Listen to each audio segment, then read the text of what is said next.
ठाण्यात रंगली जिजाऊ जागर परंपरेचा उत्सव मंगळागौरीचा स्पर्धा। जिजाऊ शैक्षणिक व सामाजिक संस्थेच्या वतीने राज्यस्तरीय मंगळागौर स्पर्धेचे आयोजन करण्यात आले होते। काशीनाथ घाणेकर नाट्यगृहावर या ठिकाणी पार पडलेल्या या कार्यक्रमात हजारोंच्या संख्येने महिलांनी उपस्थिती लावली होती। या कार्यक्रमाप्रसंगी सामाजिक, सांस्कृतिक आणि राजकीय क्षेत्रातील अनेक मान्यवर उपस्थित होते। जिजाऊ संस्थेच्या वतीने आयोजित सर्व वयोगटातील महिलांनी या स्पर्धेत सहभाग घेत या कार्यक्रमात रंगत आणली होती। विविध ठिकाणाहून आलेल्या अनेक महिला मंडळींनी आपल्या स्फूर्त अशा सादरीकरणाने जिजाऊ संस्थेची मंगळागौर स्पर्धा ही विशेष लक्षवेधी ठरली। पारंपरिक आणि आधुनिक मंगळागौर यांची सांगड घालत सामाजिक संदेशही या माध्यमातून त्यांनी दिला। यावेळी अभिनेत्री आणि नृत्यांगना नमिता पाटील यांनी एक सुंदर असे नृत्य सादर करत उपस्थितांमध्ये जल्लोष निर्माण केला। तर big boss fame Ruchita Jadhav हिने देखील सहभागी झालेल्या महिला मंडळासोबत सहभाग घेत आनंद लुटला। जिजाऊ शैक्षणिक आणि सामाजिक संस्था ही गेली 15 वर्ष कोकणातील पालघर, ठाणे, रायगड, रत्नागिरी आणि सिंधुदुर्ग या 5 जिल्ह्यात आरोग्य, शिक्षण, रोजगार, शेती आणि महिला सक्षमीकरण या मुद्द्यांवर काम करीत आहे। संस्थेमार्फत चालू असलेल्या विविध मोफत उपक्रमांचा लाभ समाजातील गोरगरिबांना होत आहे। आजपर्यंत लाखोच्या संख्येने या उपक्रमाचा लाभ अनेक गरजूंनी घेतला आहे। याच अनुषंगाने संस्थेचे संस्थापक निलेश सांबरे यांच्या मार्गदर्शनाखाली महिला सक्षमीकरण विभागाअंतर्गत समाजातील विविध गरजू, होतकरू आणि विविध कौशल्य असलेल्या महिलांनी एकत्रित यावे, त्यांच्या विचारांची देवाणघेवाण व्हावी, त्यांच्यातील कलागुण वाढीस लागावे आणि त्यांच्या कुटुंबाला हातभार लागण्यासाठी जिजाऊ संस्थेच्या माध्यमातून सुरू असलेल्या लघु उद्योग, स्वयंरोजगार, प्रशिक्षण अशा विविध उपक्रमांची माहिती या महिलांना मिळावी आणि त्याचा त्यांना लाभ व्हावा या हेतूने संस्था मंगळागौर सारख्या विविध कार्यक्रमाच्या माध्यमातून अनेक उपक्रम राबवत आहे।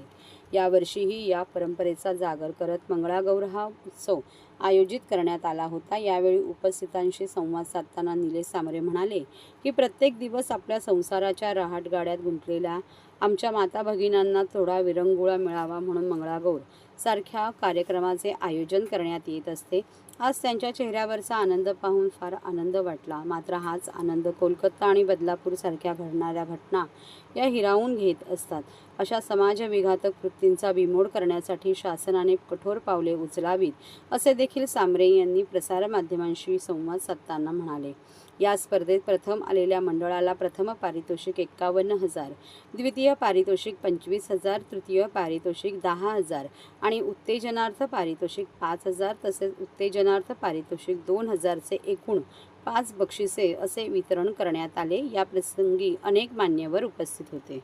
कार्यक्रमाचं आयोजन केलं आहे महिलांसाठी, मात्र एकीकडे जर बघितलं तर बदलापूरची घटना ताजीच आहे, काय सांगाल? अत्यंत दुर्दैवी घटना बदलापूरमध्ये झालेली आहे। का आपण बघतोय का इतकी घृणास्पद गोष्ट ठाणे जिल्ह्यामध्ये मला वाटतं प्रथमतःच झालेलं का 2-2 मुलींवरती शाळेमध्ये अशा प्रकारचं कृत्य झालेलं आहे।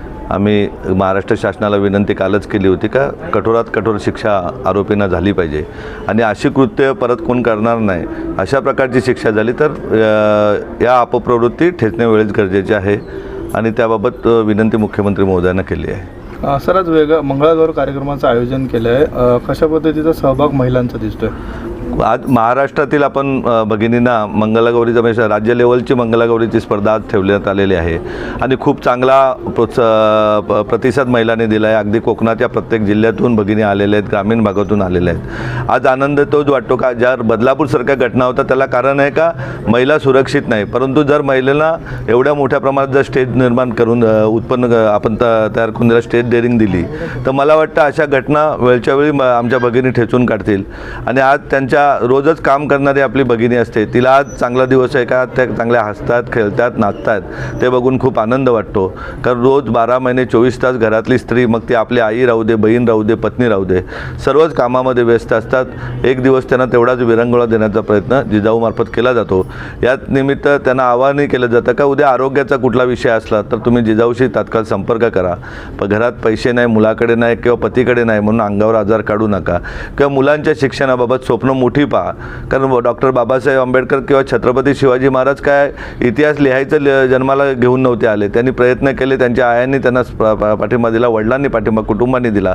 तर आज जगामध्ये त्यांना पूजलं जातं. तर अशा प्रकारे प्रत्येक छोट्या बच्चूला जर आकार देण्याचं काम आपण केलं तर नक्कीच आपल्या देशाचं नाव जगामध्ये पुढे जाईल, आपल्या राज्याचं नाव देशामध्ये पुढे जाईल. अशा प्रकारचे विद्यार्थी घडवण्याबाबत भगिनींना विनंती केलेली आहे. Okay, thank you.